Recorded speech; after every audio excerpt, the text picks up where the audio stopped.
हर एक पल में, हर एक पल में तुझे याद किया करता हूँ सनम,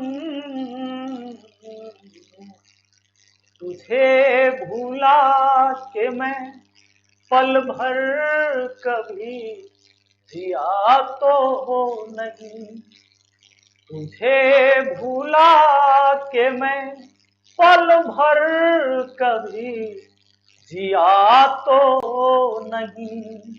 हेलो दोस्तों, आप सभी का स्वागत है आपके अपने YouTube चैनल मैथ मस्ती पर। दोस्तों मैं हूं विपिन यादव और चलिए शुरू करते हैं। आज हमारा एनटीपीसी में जो सवाल पूछे गए थे, एक वीडियो मैंने कल बना दिया था, उसमें शायद 12-13 क्वेश्चन मैंने या 15 क्वेश्चन करवाए थे। दोस्तों एक बात मैं आपको बता दूं, ये जो भी क्वेश्चन होते हैं ये मेमोरी बेस्ड क्वेश्चन होते हैं, यानी जो हम आपसे मांगते हैं, जो बच्चे एग्जाम देते हैं वो मुझे बताते हैं कि सर ऐसे ऐसे सवाल आए थे। हालांकि उस पर बहुत जांच पड़ताल भी करते हैं, उन्हें हो सकता है कि कुछ डिजिट याद नहीं भी रहता है, लेकिन क्वेश्चन के टाइप हम पकड़ लेते हैं कि वो क्या रहा होगा अगर जब वो बोलते हैं तो उस पर आधारित सवाल होते हैं। हालांकि अपने तरफ से पूर्णतः जांच करके ही हम आपके सामने क्वेश्चन लेकर आते हैं। तो जो सवाल पूछा गया, सवाल बहुत ज्यादा लेकर आए हैं, लगभग 25 क्वेश्चन इस वीडियो में आपको देखने को मिलेगा। दोनों शिफ्ट में जितने भी क्वेश्चन आए थे कल के एग्जाम में, वो सारे क्वेश्चन हम आपको लगभग जो अपने पास आया अब तक वो सारे करवाने वाले। तो देखिएगा, मजा आएगा और इससे आपको पता चलेगा कि भैया हमारी तैयारी कैसी होनी चाहिए। एक चीज मैं और बता दूं आपको कि एनटीपीसी और ग्रुप डी के लिए जो मैंने वीडियो बनाए थे, 47 वीडियो है, सारे प्रीवियस क्वेश्चन पढ़ाए थे और जितने भी एग्जाम में आ रहे हैं वो सारे प्रीवियस क्वेश्चन है। इसलिए अभी भी आपके पास वक्त है, उस 47 वीडियो देख जाइए। मुझे लगता है 24-25 घंटा का काम है, बात खत्म है। आइए अगली सवाल पर आते हैं। पहला सवाल आज का कहता है 699 को रोमन में कैसे लिखा जाएगा। ये मैंने नहीं पढ़ाया था, एक ही ऐसा सवाल है, कल पूरे जितने भी शिफ्ट है सारे शिफ्ट मिलाकर एक ऐसा सवाल जो मैंने नहीं पढ़ाया था। इसके लिए आप इसको लिख सकते हैं DC1 X1, सॉरी इस रोमन को इसको लिखने के लिए आप DCX1 X, ये आपका 699 को लिखने के लिए ये तरीका है DCX1X। हालांकि इस पर हम एक वीडियो बनाने वाले हैं जिसे आप देख लीजिएगा ताकि आपको कोई दिक्कत ना रहे, ठीक है। चलिए आगे बढ़ते हैं। दूसरा सवाल अपना पूछा था, दो संख्याओं का योग 60 एवं HCF एलसीएम 12 और 72 है, उनके व्युत्क्रमों का योग। मैंने कल ये क्वेश्चन बता दिया था। सवाल कहता है दो संख्याओं का योग 60 है और HCF एलसीएम 12 और 72 है, तो उनके व्युत्क्रमों का योग क्या है। मैंने जो कल सवाल पढ़ाया था उसमें अनुपात में था। देखिए हो सकता है अगले शिफ्ट में क्वेश्चन का डिजिट चेंज होता है, लेवल वही रखता है। तो क्वेश्चन ऐसा भी आया आप लोगों से, मुझे मिला था कि दो संख्या का योग 60, HCF एलसीएम कितना है 12 और 72, तो उनके व्युत्क्रमों का योग पूछा है। एक काम करिए, दो संख्या का योग 60 है ना, आप क्या करो ना कि HCF लेके सवाल को बना लो। कैसे बनाओगे, तो HCF को एक बार A के साथ लिखना है, HCF को एक बार B के साथ लिखना है। और HCF अगर लिए हैं, सुनिएगा, दो संख्याओं का योग कितना है 60 है, तो इनका योग क्या हो जाएगा, इन दोनों संख्या का योग कितना 60 लिख देंगे। अब 12 हमारा कॉमन हो जाएगा तो A प्लस B बराबर हो गया हमारा कितना 60। अब 12 बचे 60, यानी A प्लस B का मान कितना 5। आपको यह सोचना होगा कि A प्लस B के फॉर्म में ऐसा कौन दो संख्या होगा जिसको जोड़ने से 5 हो जाएगा। तो आप कहेंगे सर 4 और 1 5 हो जाएगा, आप कहेंगे 3 और 2 5 हो जाएगा। अब एक बात और ध्यान देना, आप इससे अब संख्या निकाल सकते हो। ये A का मान है, ये B का मान, A का मान B का मान। संख्या कैसे निकाल सकते हो भाई, तो संख्या निकालने के लिए आपको क्या करना होगा, जो आपने 12A 12B लिखा था उसको मैं यहां पर लिख देता हूं। 12A और 12B लिखा था ना, तो पहले यहां पर 4 रख दो, तो 12 चौके हो गया 48। अब 12B, तो B के जगह आप रखोगे 1, तो 12 कम 12। देख लो कि क्या इसका योग 60 हो रहा है। एक बात ये भी पूरा करना था, एलसीएम 72, 18-12 का योग 60 हो जाएगा, सॉरी 48-12 का योग 60 हो जाएगा, लेकिन 48-12 का एलसीएम 72 नहीं होगा। एलसीएम 72 भी होना चाहिए, ये नहीं होगा, इसलिए इसको छोड़ दीजिए। एक कंडीशन को ये फॉलो नहीं किया। अगला इससे हुआ नहीं, अब इससे निकाल लीजिए 3 और 2 लेके। तो ए का मान 3, बी का मान 2। यहां पर 12A 12B संख्या आपने बनाया था 12A 12B। आप अगर 3 रखते हैं तो 12 3 36, ये 12 दूना 24। ये संख्या हो गया ऐसा कि 36 24 का योग 60, 36 24 का HCF 12, 36 24 का LCM 72। यानी ये संख्या सही है। पूछा इसके व्युत्क्रमों का योग क्या होगा, तो व्युत्क्रम का योग मतलब 1/36 प्लस 1/24, इसी का योग बताना है। 36 24 का एलसीएम 72 होता, 36 दूना 72, 24 तिहाई 72, यानी 5/72 हमारा आंसर होता है इस सवाल के लिए। अगला सवाल अगर हम आते हैं, देखिएगा, कहता है कि चक्रवृद्धि ब्याज की दर से, मैं थोड़ा सा इसे मिटा देता हूं ताकि, चलिए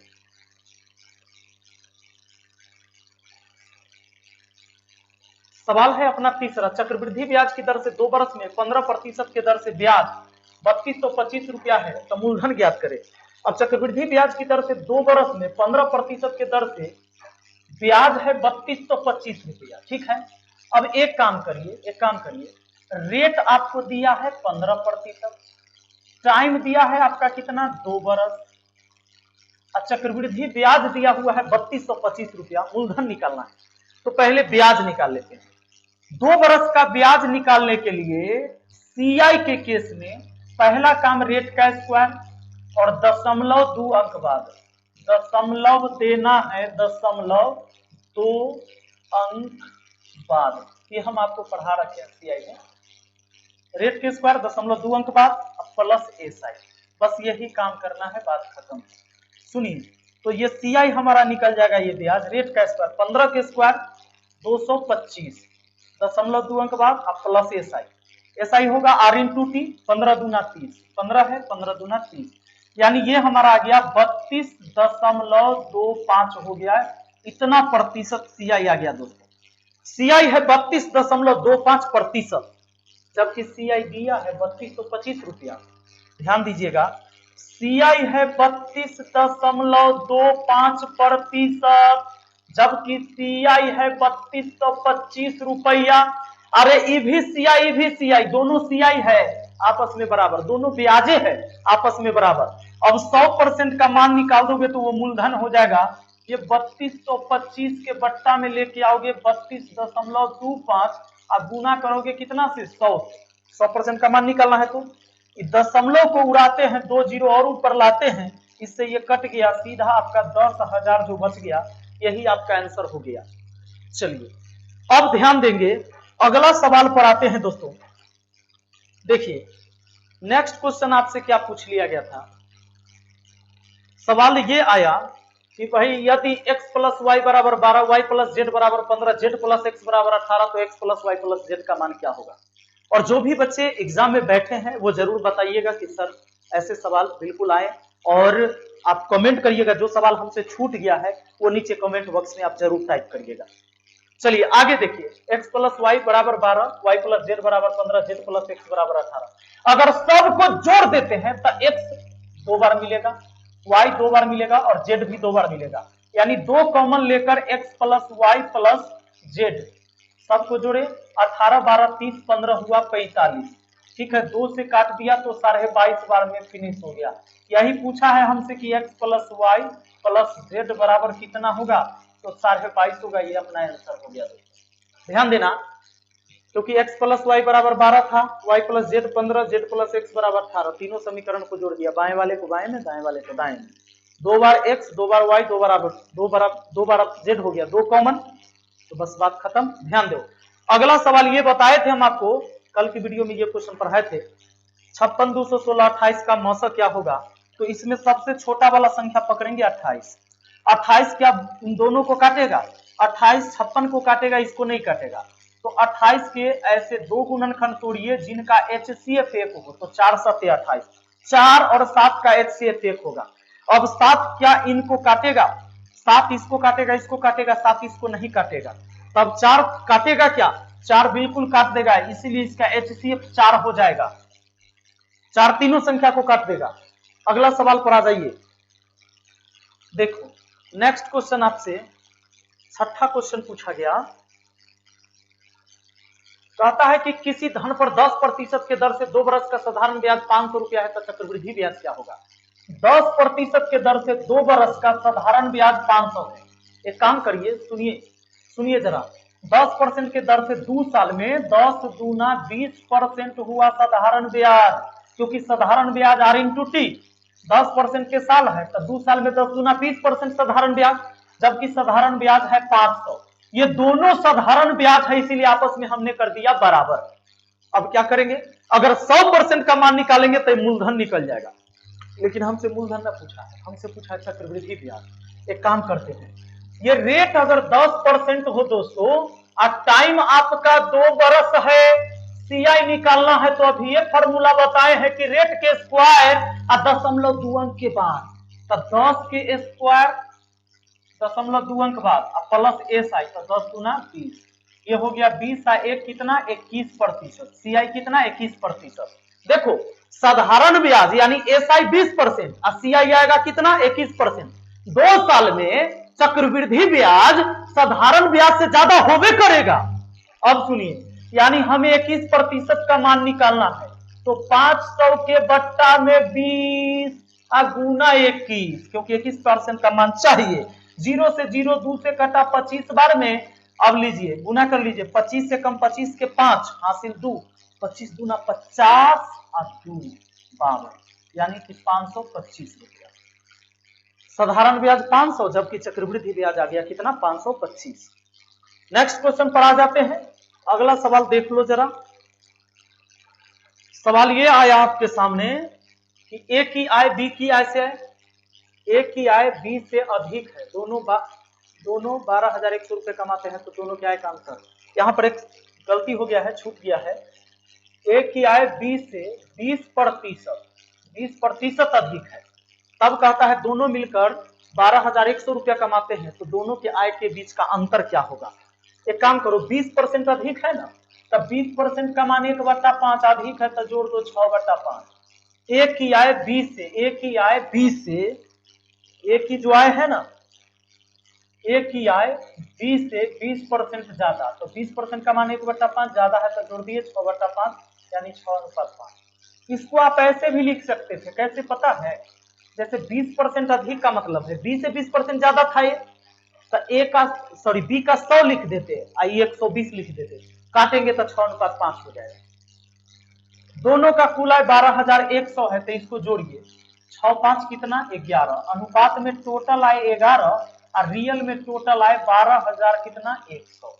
अगर अनुपात 1 का मान निकाले तो 11 से भाग देना होगा, 11×11 121, यानी 1100 हो जाएगा। अनुपात 1 का मान 1100। आपसे पूछता है कि आय का अंतर क्या होगा। आय में अंतर, एक बात बताइए, आय में अंतर अनुपात में कितना का, 6×5 में अंतर कितना का, इसमें अंतर कितना का भैया, अनुपात में 1 का, अनुपात में अंतर 1 का, और अनुपात 1 का मान 1100 है, तो 1100 से गुना कर लीजिए, 1100 आपका आंसर हो जाएगा इसका, उसके आय में अंतर 1100 रुपया का हो जाएगा। नेक्स्ट क्वेश्चन पर आ जाइए। अगला सवाल 8 नंबर, 1 से 100 तक के 7 से विभाजित होने वाली कुल कितनी संख्या है। 100 तक ना, तो सीधा 100 लिख दीजिए और 7 से भाग दे दीजिए। भागफल के पूर्णांक भाग को लिखेंगे, दशमलव वाला को नहीं। 7 से इसको भाग देते हैं, 14 सते 98, 14 दशमलव कुछ लगेगा, यानी आप 14 गो संख्या ऐसा होगा जो 7 से कटेगा 100 तक में। 100 तक में 14 गो संख्या होगा जो 7 से कटेगा। कहिएगा कैसे, तो देखो 7 से काटोगे, 7 एकम 7, 7 दूना 14, 7 सबसे पहले 7 को काटेगा, फिर 14 को काटेगा, फिर 7 आए 21, 21 को काटेगा, 7 चौके 28। देखो 4 बार पढ़े, 1 बार 2 बार 3 बार में 4 बार में, इसी तरह 14 तक पढ़ेंगे, 14 सते 98, लास्ट वाला संख्या 98 कटेगा। बात है समझ में, तो 14 सते 98 यानी 7 से काटेंगे तो 14 बार में, यानी 14 गो संख्या होगा। समझ रहे ना। आगे देखिएगा, हालांकि ऐसा सवाल पूछा जाता था, एसएससी के एग्जाम में पूछा था कि यहां था, ये पूछा था केवल 100 तक 18 से कटने वाली कितनी संख्या है, 18 × 90, 5 गो संख्या, ऐसा था, ऐसा सवाल पूछा गया था। अगला देख लीजिए, चलो भैया 9वां सवाल, एक समबाहु त्रिभुज जिसकी ऊंचाई 2√3 सेंटीमीटर है तो उसका क्षेत्रफल क्या होगा। लीजिए समबाहु त्रिभुज की ऊंचाई दिया है ना, तो ऊंचाई के फॉर्मूला लिख दीजिए, √3/2 इंटू ए, ये समबाहु त्रिभुज की ऊंचाई होता है √3/2 इंटू ए। और जबकि दिया है कितना 2√3, √3 से √3 कट जाएगा, ए का मान हो जाएगा 4 सेंटीमीटर। तो समबाहु त्रिभुज की एक भुजा हो गई। और क्षेत्रफल अगर निकालना है भाई साहब, तो क्षेत्रफल के लिए √3/4 गुना भुजा स्क्वायर, तो √3/4 अब भुजा स्क्वायर माने 4 का स्क्वायर कितना 16, 4 से काटे 4 बार में, तो 4√3, अब वर्ग सेंटीमीटर कह देंगे, एरिया होगा वर्ग सेंटीमीटर, वर्ग मीटर, वर्ग किलोमीटर में, है ना। आइए अगला सवाल पर आ जाइए जरा, देखिए नेक्स्ट क्वेश्चन आपसे ये पूछा गया, एक सम चतुर्भुज के दो लगातार कोण का अनुपात 2:3 है, तो सबसे छोटा कोण ज्ञात करिए। देखिएगा कोई भी चतुर्भुज हो, इस चतुर्भुज में कोई भी सम चतुर्भुज या समानांतर चतुर्भुज है तो उसके दो लगातार कोणों का योग 180 डिग्री। अगर मान लो कि ये वर्ग है तो वर्ग भी सम चतुर्भुज है, ये भी 90 डिग्री होता है, इसके दो लगातार कोणों का योग कितना होगा 90 डिग्री। लेकिन अगर मान लीजिए कि ऐसा है, अगर ये सम चतुर्भुज है, इसकी चारों साइड बराबर है, तो ये कोण और ये कोण का योग हमेशा 180 डिग्री होगा, फिर इस कोण और इस कोण का योग हमेशा 180 डिग्री होगा, फिर इस कोण और इस कोण का योग 180 डिग्री होगा। यानी दो लगातार कोण का योग जो होता है 180 डिग्री होता है दोस्तों। तो हमको क्या करना है, यहां पर दिया हुआ है कि दो लगातार कोण का अनुपात, दो लगातार कोण का अनुपात, मान लो पहला कोण और दूसरा कोण, इनका रेशियो है 2:3 में। वर्ग में तो दोनों बराबर ही रहता, 90-90 हो जाता। लेकिन अगर कोई सम चतुर्भुज ऐसा वाला हो जो अभी मैंने फिगर आपको बनाया, और इसमें अगर ये चारों साइड बराबर हो, चारों साइड इसकी बराबर हो, तो इसमें दो लगातार कोणों का योग 180 होगा, लेकिन ये बड़ा है और ये कोण छोटा है। तो ध्यान दीजिएगा, दोनों का अनुपात दिया 2:3 और इसका योग होगा कितना 180 डिग्री, ये बात आपको पता। योग जोड़ लीजिए, 2 और 3 अनुपात में कितना 5, 5 बराबर कितना 180 डिग्री। तो अनुपात 1 का वैल्यू कितना 36, 36 25 6 25 30 5 15 3 18, 36 डिग्री एक का मान। आपसे पूछा है छोटा कोण, तो 36 दूना कितना 72 डिग्री, छोटा वाला कितना हो जाएगा 72 डिग्री, बड़ा वाला का था 36 की 108। अब देखो अगला सवाल है आपका, जरा इसको ऊपर लेके चलते हैं। टाइम एंड वर्क 11 नंबर, किसी कार्य को क्रमशः, अच्छा कुछ बच्चे ने इसको लिखा a+b करके, और यहाँ हमने x+y लिख दिया, कुछ ने x+y लिख दिया। तो ये आपके ऊपर निर्भर करता है कि आप हमें क्या लिख दिए। तो ये सब कोई त्रुटि नहीं माना जाएगा, आपको टाइप समझना है कि क्या क्वेश्चन आया। x+y मिलकर 12 दिन में, x+y मिलकर कोई काम 12 दिन में करता है, y+z मिलकर कोई काम कितने दिन में करता है भैया 15 दिन में करता है, z+x मिलकर 18 दिन में, z+x मिलकर उस काम को कितने दिन में 18 दिन में करते हैं। तब सवाल ये कहता है कि जरा ये बताओ तीनों मिलकर उस कार्य को कितने दिन में कर लेंगे। तो एक काम करिए, इसका एलसीएम ले लीजिए, इसका एलसीएम। कुछ लोगों ने 20 40 60 भी कर लिया था, इसको यहाँ डिजिट बदल लिया था, कुछ लोग पढ़ा रहे थे उसमें, तो कोई दिक्कत नहीं, अगर किसी ने डिजिट चेंज करके भी आपको बताया है तो बात वही है, ध्यान दीजिएगा। तो 12 15 18 का एलसीएम, 12 15 18 का एलसीएम आपका 120 180 हो जाना चाहिए। देखिए 12 15 18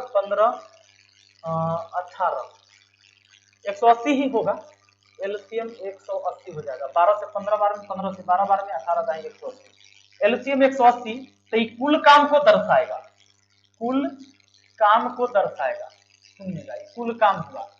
अब आपको यह सोचना होता है ऐसे सवाल में कि 12 से कितने बार में कट रहा है, यानी x+y 12 दिन में यही 180 काम करता है, तो 12 से इसको भाग दीजिएगा तब 15, यानी 15 काम डेली करता है कौन जानते हैं x+y, y+z यही 180 काम 15 दिन में करता है, तो 15 से इसको काटिएगा तब 12, यानी 12 काम डेली करता है। और अगर z+x मिलता है तो 18 दिन में यही 180 काम करता है, यानी 18 दाएं 180, 10 काम डेली करता है। अगर काम निकाल लें तो इसमें x 2 बार y 2 बार z, सबको जोड़ते हैं तो 2 × x + y + z, यानी इन सब का जो काम होगा 15 12 10 जोड़िए 10 15 12 27 15 12 हो जाएगा 27 27 और 10 कितना 37 ये 37 काम। तो अगर एक दिन करे तो x plus y plus z कितना काम करेगा तो 37/2 काम करेगा। ठीक है, अब आपसे ये पूछा जाए कि तीनों मिलकर उस काम को कितने दिन में कर लेगा तो टोटल काम कितना है 180 काम है, जबकि तीनों मिलकर एक दिन में 37/2 काम करता है तो 37/2 से भाग दे दीजिए और काट उसके जो आ जाए वही होगा। ये 2 से ऊपर गुना हो जाएगा 18 दूना 36 360 में 37 से भाग लगेगा और इतना 3 हो जाएगा। अब डिजिट का चेंज हो सकता है क्योंकि डिजिट आपने जो बताया वो मैंने यहां लिख के लाया। ठीक है, आगे देखिए, लेकिन टाइप यही रहेगा। अगला सवाल,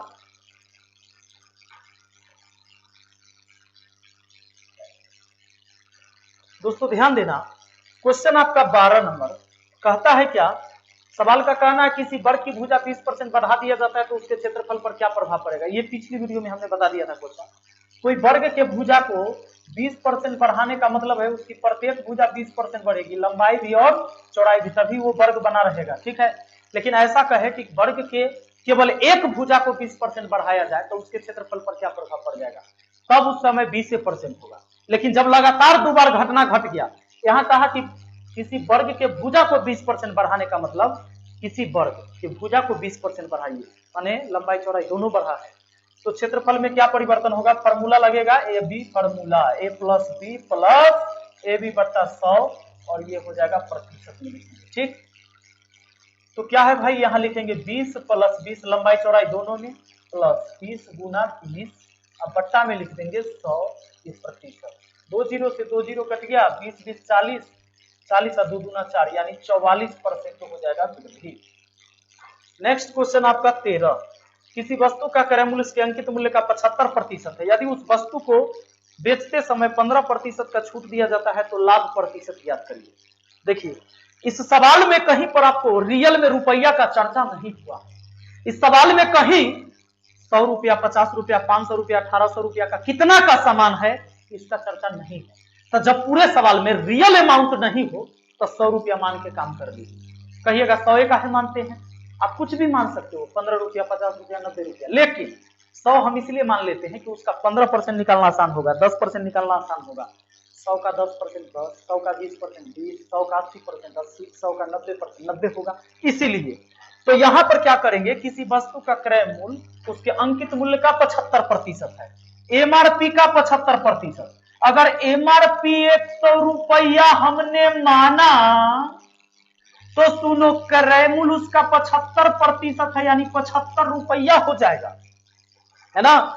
यदि उस वस्तु को बेचते समय 15% का छूट दिया जाता है तो बेचा कितना में जाता होगा।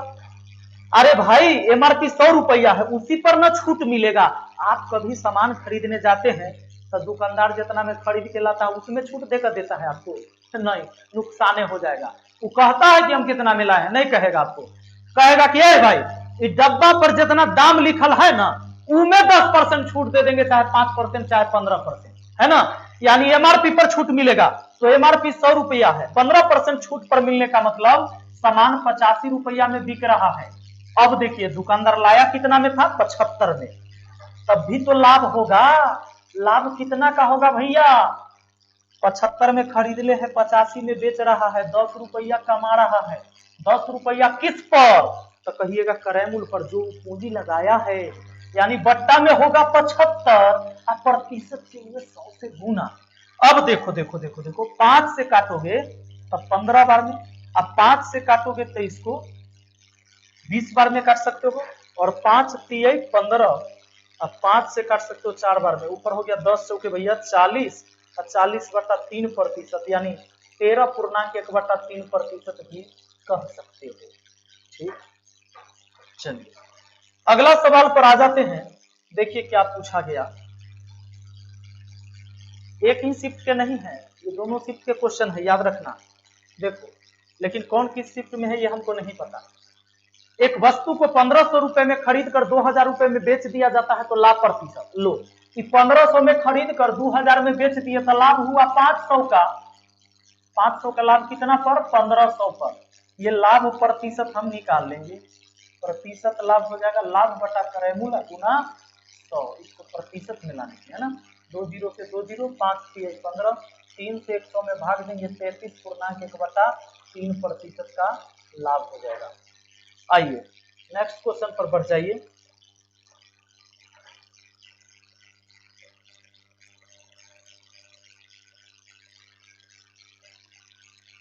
ये सवाल 15।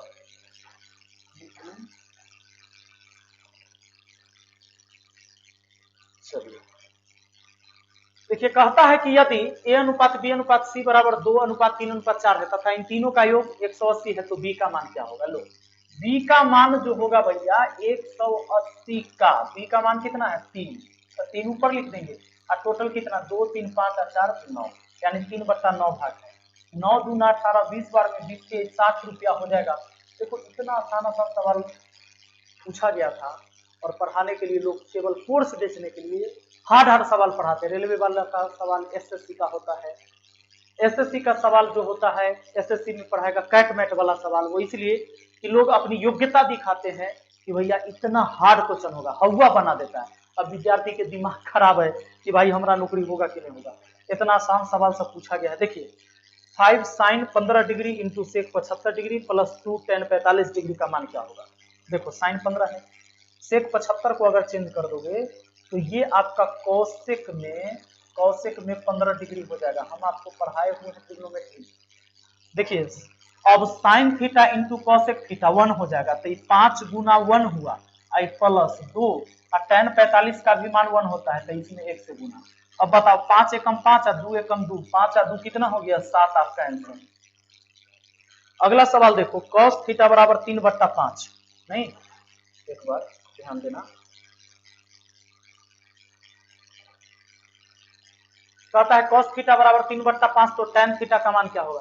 तो cos थीटा होता है आधार बटा कर्ण, तो आधार ऊपर वाला हो गया 3 और कर्ण हो गया 5, तो भैया लंब हो जाएगा 4, है ना। ट्रिपलेट आपको याद होगा, समकोण त्रिभुज की ये सबसे पहली भुजाएं होती है 3 4 5 वाला, है ना। अब आपसे पूछता है tan थीटा, तो tan थीटा होता है भैया क्या लंब बटा आधार, तो लंब कौन है आपका 3, आधार कौन है आपका 4, सॉरी लंब लंब लंब लंब 4 उल्टा लिख दिया मैंने, लंब आपका 4 है, आधार कितना है 3, 4/3 आपका आंसर हो गया। नेक्स्ट क्वेश्चन पर आते हैं दोस्तों। हाँ ट्रिगो से सवाल पूछा गया है लेकिन बड़ा छोटा छोटा सवाल है, लेकिन पूछा गया 3-4 सवाल है। अगला सवाल अपना 18, साइन ए बराबर 4/5, तो दोस्तों साइन थीटा 4/5, साइन थीटा होता है लंब बटा कर्ण, तो लंब कितना 4, कर्ण कितना 5, आधार कितना हो जाएगा ट्रिपलेट से 3, है ना। अब कहता है कि 1 प्लस tan a, पूछता है कि 1 प्लस tan a अब बट्टा में 1 प्लस cot a का मान की होगा। सुनो सुनो, तो 1 प्लस tan थीटा क्या होता है, tan थीटा लंब बटा आधार, तो लंब बटा आधार, लंब 4 आधार 3, नीचा 1 प्लस cot है, तो cot थीटा आधार बटा, देखो ये आधार बटा लंब, है ना, यानी ऊपर 3 एकम 3 और 4, 3 एकम 3 और 4, 7/3 हुआ, अब मेन बट्टा 4 एकम 4 और 3, 7/4 हुआ, 7/4 हुआ। अब इसको देखो 7/3 गुना में ले जाएंगे तो 4/7, 7 से 7 कटा, आपका आंसर 4/3 हुआ। नीचे वाला सवाल देख लीजिए 19 नंबर, त्रिभुज एबीसी में कोण ए बराबर 2x, कोण बी बराबर 3x माइनस 12, कोण सी बराबर 5x माइनस 18, तो कोण ए का मान क्या होगा। भैया त्रिभुज के तीनों कोण दिए हुए हैं आपको, त्रिभुज के तीनों कोण का मान दे दिया है, आपको पता है त्रिभुज के तीनों कोणों का योग 180 डिग्री होता है, कौन नहीं जानता है, बेसिक चीज है ये सब। सुनिए तो भैया तीनों कोणों का योग 180 होता है, तो यानी कि 2x और ये b का मान इतना दिया है, इतना 3x माइनस 12, और c का मान कितना दिया है 5x माइनस 18, इन तीनों कोणों का योग हमारा कितना हो जाएगा 180 डिग्री। 2 3 5 और 5, ये हो गया 10x अलग, 18 12 30, इधर हो गया आपका -30, माइनस में 30 उधर जाकर प्लस 30 हो जाएगा, यानी 180 में कितना जुड़ जाएगा 30। तो 10x बराबर कितना हो जाएगा भैया, देखो इसमें से 20 दे देते हैं तो 210, यानी 210 हो गया। 0 से 0 कट गया, x का मान हो गया 21, x का मान 21। तो आपसे पूछा है कोण A का मान, कोण A का मान आपका कोण A बराबर है भैया 2x, तो 2 गुने x के जगह 21, 21 दूना 42 है। आइए अगला सवाल आ जाइए, अगला देख लीजिए कितना सवाल आसान पूछता है। इस बार तो सबसे आसान सवाल पूछा है, सुनिएगा। हमने तो इससे भी थोड़ा सा हार्ड पढ़ाया था, लेकिन बेसिक चीज मैंने हमेशा पढ़ा के रखा है। जब भी हमारी कोई भी वीडियो देखे होंगे तो पहली वीडियो देखे होंगे ना, अगर 3-4 वीडियो बनाए तो पहला वीडियो वह से सारा सवाल बनने वाला है आपका। देखिए 1200 का 12% प्लस x, 5400 का 18%, तो x का मान क्या होगा, पूछने वाला बात है। प्रतिशत से 2 जीरो कट जाएगा, बराबर है 44 से 144 प्लस x हुआ, बराबर क्या, प्रतिशत से 2 जीरो कट जाएगा, 54 गुना 18 हो जाएगा कितना, तो 18 चौके 72 के 2 हासिल 7, 18 पचे 90 और 7 97, ठीक है। 18 चौके 72 के 2 हासिल 7, 18 पचे 90 और 7 97। अब हमारा x का मान कितना, तो 972 माइनस 144, यानी x का मान आ जाएगा 12 में से 4 गया 8, 6 में से 4 गया 2, 9 में से 1 गया 8, 828। ठीक, चलो अगला सवाल है क्या, देखते हैं। है, देखिए नेक्स्ट सवाल आपका a अनुपात b बराबर 2:3, b अनुपात c बराबर 4:5, तो a b c का मान क्या होगा। ये कोनो बड़ा बात नहीं है, a अनुपात b का मान दिया हुआ है 2:3, अब b अनुपात c का मान दिया हुआ है 4:5, यहाँ से लिख दीजिए 4:5, और गुना कर दीजिए कितना 5 pi 15, ये गुना कर दिए 5 pi 15, अब फिर लिख दीजिए 4 pi 12, और फिर लिख दीजिए 4 दूना 8, कटेगा नहीं कटेगा, 8 12 15 हो गया आपका आंसर एबीसी का, ठीक है ना, एबीसी। पहले 2:3 और फिर यहाँ से लिखे 4:5। अगला 22 नंबर, इसमें कहता है एक बेलन का वक्र पृष्ठीय क्षेत्रफल 528 वर्ग सेंटीमीटर है तथा उसकी ऊंचाई 14 सेंटीमीटर है, तो उसके आधार की त्रिज्या क्या होगी। क्या हो सकता है, इस लोग का कहना सर इसमें आयतन पूछ लिया बेलन का, तो कोई दिक्कत नहीं है। देखिए एक बेलन का वक्र पृष्ठीय क्षेत्रफल 528, तो वक्र पृष्ठ होता है 2πr(h) और वो दिया है 528, आपका ऊंचाई 14 दिया हुआ है, तो देखिए 2 गुना 22/7 इंटू r इंटू ऊंचाई की जगह 14 बराबर कितना 528। देखिए अब एक काम करो, 7 दूना 14 काट दीजिए, आई 2 दूना 4 से, 2 दूना 4 से इसको काटते हैं, 4 1 कम 4 से 1 1 पर 2 12, 4 3 12, 4 दूना 8, 132 बार। अब 22 से अगर इसको काटेंगे तो 22 से कट जाएगा कितना बार में, 22 छक्के 6 दूना 12, 6 दूना 12 13, ठीक, यानी त्रिज्या हमारा हो गया 6 सेंटीमीटर। अगर त्रिज्या पूछा था तो यही हो जाएगा, और अगर आयतन पूछता तो आयतन हो जाएगा πr²h, पाई का मान 22/7, r का मतलब त्रिज्या r², और h का मतलब जो हाइट दिया हुआ है 14, ठीक। अब भी आप काम कर सकते हो, 7 दूना 14, 6 दूना 12, 12 छके 72, 72 गुने 22 कर दीजिए, 12 6 दूना 12, 12 छके 72, यानी 22 गुना 72 कर सकते हैं, 72 दूना 144, 72 दूना 144 के 4 हासिल हो जाएगा आपका 14, और फिर 72 दूना 144 इसमें जोड़ दीजिए, ठीक है, जोड़ देंगे 4 4 8, 4 1 5, और ये 1 1 5 8, ये हो जाएगा 1584, और ये कहलाता घन सेंटीमीटर अगर आयतन पूछता तो कितना। देखिए अगला सवाल आते हैं, जाते जाते एक जानकारी और लेते जाइए, अपनी बुक आ रही है जो स्पेशल रेलवे एग्जाम के लिए होगी, और इसमें जितने भी प्रीवियस क्वेश्चन है मैथ के और एकदम अपडेट, अभी जो एग्जाम हो रहा है वो भी क्वेश्चन उसमें आ रहे हैं, तो आपके लिए बहुत बेहतरीन होगा, और खास के ग्रुप डी वाले बच्चे के लिए तो चूंकि उनके पास समय भी मिलेगा इसको पढ़ने के लिए, एनटीपीसी वाली भी ले सकते हैं, और ये आपको नए साल की सौगात में ये बुक आपको मिलने जा रही है। अच्छा, इसमें मैंने क्यूआर कोड भी दे दिया है। अगर क्यूआर स्कैनर से आप इसको स्कैन करेंगे तो लेटेस्ट जितने भी एग्जाम होंगे उसके क्वेश्चन के पीडीएफ आपको मिल जाएगा ऐप के माध्यम से, इसको स्कैन करने पर।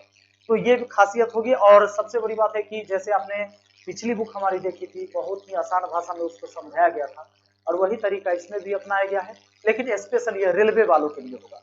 चलिए, जैसे ही ये बुक मार्केट में आता है आपको पता चल जाएगा और मिलने भी लगेगा, तो आप इसे ले सकते हैं और बहुत सस्ती दाम पर ये बुक आने जा रही है। मिलते हैं अगली वीडियो में। Thank you, best of luck.